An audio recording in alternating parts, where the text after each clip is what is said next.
గాంధీ భవన్ లో PCC chief Ponnala Lakshmaiah మాట్లాడుతున్నారు. ఇప్పుడు లైవ్ చూద్దాం. ఒకటే అబద్ధాలకు కేర్ ఆఫ్ అడ్రస్ అదే మన కేసీఆర్. ఆయన ఒక అభినవ గోబెల్స్. మాట నిలబెట్టుకుంటాను కానీ వెనకడుగు వేయను. అబద్ధం అనే మాట నా నోట రాదు. తల నరుక్కుంటా కానీ మాట తప్పను.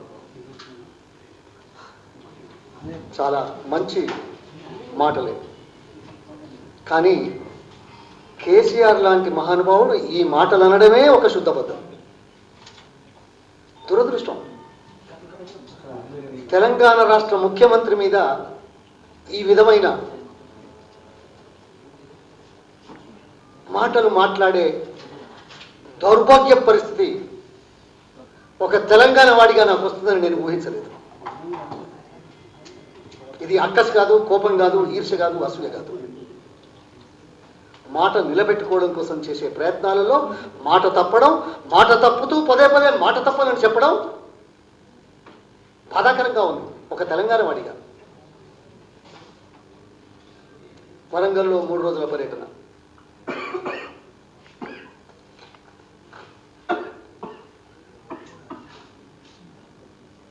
పాపం మారుమూల బస్తీలలో మురికివాడల్లో తిరిగాడు.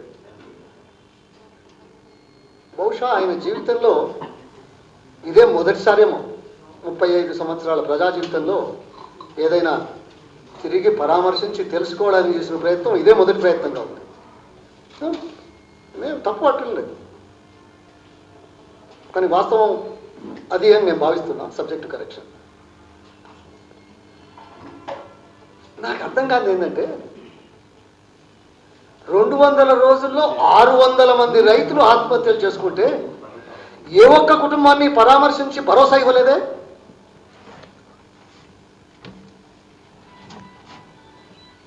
మీ అనుభవ రాహిత్య, ప్రజా వ్యతిరేక, ఒంటెత్తు మాటల పోకడలతో పరిపాలన సాగిస్తున్న మీరు, మీ వల్ల ఆసరాలో ఆసరా అందక ఆత్మహత్యలు చేసుకున్న కుటుంబాలు కొన్ని అయితే లైన్లలో నిలబడి దౌర్భాగ్య పరిస్థితుల్లో చనిపోయిన కుటుంబాలు మీ కంటకు కనపడలేదా? ఒక్కరిని పరామర్శించలేదా?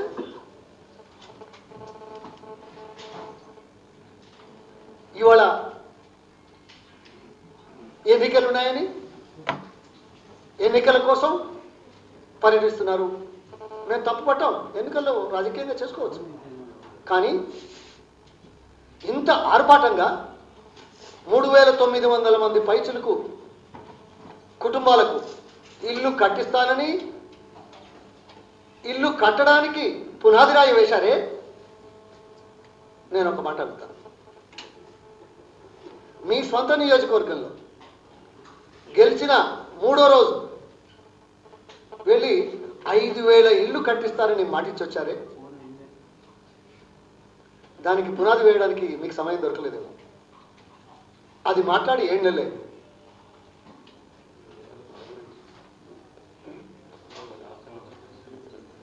వరంగల్లో గతంలో వచ్చి చెప్పిన మాట కూడా ఉంది. దానికి మోక్షం లేదు. ఇది చూపెడతారు, చూపెడతారు.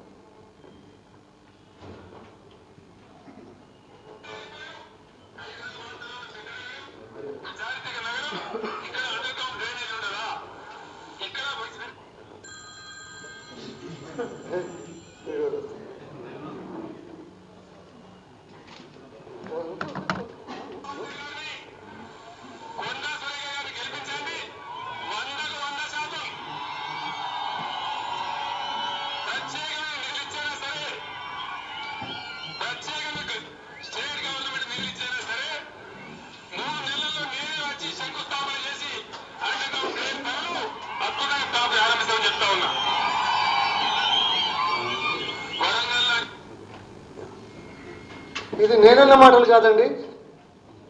స్వయంగా ముఖ్యమంత్రి గారు ఎన్నికల ప్రచారంలో 3 నెలల్లో కేంద్ర ప్రభుత్వం వేయకపోయినా రాష్ట్ర ప్రభుత్వం తరఫున మేమంతా ఏం చేయలేకపోయామని నిందిస్తూ తమ అభ్యర్థులను గెలిపించడం కోసం 3 నెలల్లో వచ్చి శంకుస్థాపన చేస్తారన్న మనిషికి వరంగల్ మున్సిపల్ అండర్ డ్రైనేజ్ విషయంలో ఏ రకంగా కొనసాగుతుంది, ఏ రకంగా వస్తుంది, ఏ రకంగా చేయాలి అనే జ్ఞానోదయం లేకపోయినా కాకపోయినా ఈరోజు 7 నెలల తర్వాత ముఖ్యమంత్రిగా పోయినప్పుడు కూడా దాని గురించి ప్రస్తావన లేదు అంటే మాట మార్చే మనిషి కేసీఆర్ అని చాలా స్పష్టంగా తెలుస్తుంది.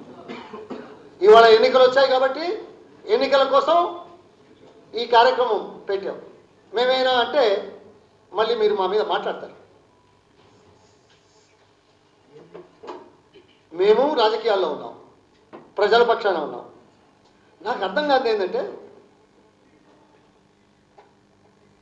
తను ఆదర్శ రైతని, తెలంగాణ వ్యవసాయం ప్రపంచానికి ఆదర్శంగా చేస్తానని, అది ఉన్నాయి, చాలా ఉన్నాయి, ఇంకా అవి కూడా చెప్తాను. మీకు మచ్చగా చూపించాను. వరంగల్ విషయం వచ్చింది కాబట్టి అండర్ డ్రైనేజ్ విషయంలో మహానుభావుడు ఏం మాట్లాడాడు చూపించాను, ఆయన నోటితో, ఆయన మాటలతో. ఇవాళ వ్యవసాయం గురించి, రైతుల గురించి మాట్లాడడం లేదే. నువ్వు ఆదర్శ రైతులు అన్నావు, ఎకరానికి కోటి రూపాయలు సంపాదించగలుగుతామని చెప్పావు, తెలంగాణను ఆదర్శంగా తీర్చిదిద్దుతానన్నావు. మరి తెలంగాణలోని వ్యవసాయ పరిస్థితుల మీద, ఖరీఫ్ మీద, రబీ మీద, కరెంటు అందని పరిస్థితుల మీద మేము చెప్పే వరకు నువ్వు మాట్లాడలేని పరిస్థితులు ఉన్నాయే. అసలు ఆదర్శ రైతులను ఇంటికి పంపించావు. ఎన్నికల ముందు కనుక ఈ మాట చెప్పుంటే బాగుండేది. మీరు ఆదర్శ రైతులు పనిచేయట్లేదు, మిమ్మల్ని ఇంటికి పంపిస్తానని. అంటే రాజకీయం కోసం, అధికారం కోసం ఎన్నికల ముందు ఒక మాట, ఎన్నికల తర్వాత మరో మాట. ఇది కేసీఆర్ నైజం. వరంగల్ ప్రజలు కానీ, తెలంగాణ ప్రజలు కానీ తప్పనిసరిగా అర్థం చేసుకుంటారు. ఒకవైపు చేనేత కార్మికులు ఆత్మహత్యల బారిన పడుతుంటే వారి గురించి మాట్లాడే పరిస్థితే లేదే. ఇది కాకుండా యూనివర్సిటీ విద్యార్థులు, ఏ ఉద్యమానికైతే ఉస్మానియా యూనివర్సిటీ చాలా కీలకంగా, ప్రధానంగా ఉందో, ఆ విద్యార్థులు తెలంగాణ ఉద్యమంలో పాల్గొన్నారు. ఆ విద్యార్థులే ఈనాడు అనేక అంశాల మీద నిరసన తెలియజేస్తూ ఉంటే కనీసం పిలిచి మాట్లాడి దాని గురించి స్పందన లేదే. బీడీ కార్మికులు లక్షలాది మంది తెలంగాణలో మీరు ఎన్నికల ముందు ఇచ్చిన హామీలు నిలబెట్టుకోవట్లేదని మండల కేంద్రాల్లో, జిల్లా స్థాయిలో ఆందోళన చేస్తూ ఉంటే మీరు మాట్లాడడం లేదే, పిలవడం లేదే, స్పందించడం లేదే. వరంగల్లో మాత్రం స్పందించే అవకాశం దొరికిందా? ఈరోజు లక్షలాది మంది ఉపాధ్యాయులు ఎన్నికల ముందు మీరు ఇచ్చిన మాటలకు నమ్మిన వారు ఈరోజు బాధారులోకి వచ్చి ఉద్యమాలు చేస్తూ ఉంటే పిలిచి మాట్లాడే సమయం మీకు లేదా? వీరికి సమాధానాలు చెప్పాల్సిన అవసరం ఉంది. అదే కాదు, ఇంకా చాలా చాలా మాటలు మాట్లాడుతున్నారు. ఎన్నిసార్లు చెప్పినా అదే వస్తున్నది. ఎన్నికల ముందు ఇచ్చిన వాగ్దానాలకు మాత్రం పట్టించుకోవట్లేదు. పైసా ఖర్చు కాకుండా వచ్చే వాటి గురించి చెప్పట్లేదు. కానీ మళ్ళీ కొత్త ఆయన ఏమన్నాడు, వరంగల్ నుంచి ఖమ్మం పోతా అంట, మహబూబ్నగర్ పోలేడు, తను ప్రాతినిధ్యం వహించాడు. ఈ సమస్యలు ఇక్కడ లేవా? రాష్ట్రంలో గ్రామాలలో లేవా? మహానుభావుడు తల నరుక్కుంటాననే మాట కొత్తది కాదు. 2.5 నెలల ఛత్తీస్గఢ్ నుంచి కరెంటు తీస్తారన్న మాట అబద్ధం కాదా?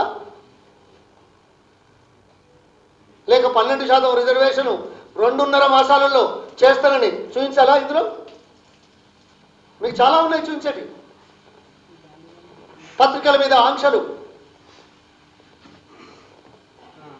మీ మాటలు పూటకో మాట, గడియకో ఆలోచన. అదేంటిది? కరెంటుదా?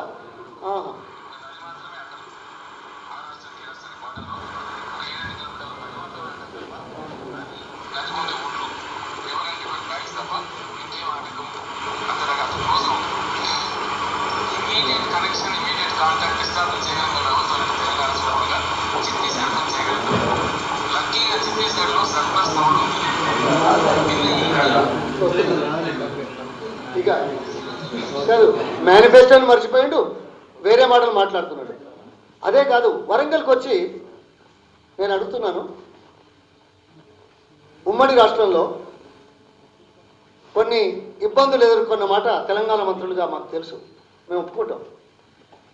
అయినప్పటికీ భూపాలపల్లి 3వ దశకు ఇంపోర్టెడ్ కోల్తో అవసరమైతే ఈ కోలు తీర ప్రాంతంలో ఉండే పవర్ ప్లాంట్లకు బార్టర్ సిస్టమ్గా చేసి 3వ దశ 800 మెగావాట్లకు శాంక్షన్ చేయించినాం మేము. మొదటి దశ, 2వ దశ, 3వ దశ తెలంగాణలో ఏకైక అత్యంత ఎక్కువ ఉత్పాదకత సాధించడానికి చేసే కృషి మేము చేస్తే 3వ దశ గురించి మాట్లాడరు. భూసేకరణకు ఆదేశాలు ఇచ్చామే, అది పక్కన పెట్టి మరెక్కడో పవర్ ప్లాంట్లని గొప్పగా చెప్తున్నారే. అధికారంలోకి వచ్చిన మొదటి రోజుల్లో విద్యుత్ కష్టాలను ఎదుర్కొంటున్న రైతాంగం గురించి మేము మీ దృష్టికి తీసుకొస్తే స్పందించలేదే. ఇప్పుడేమో 10,000 మెగావాట్లు 5 సంవత్సరాల్లో, 6,000 మెగావాట్లు 3 సంవత్సరాల్లో గాలిలో మాట్లాడుతున్నారు.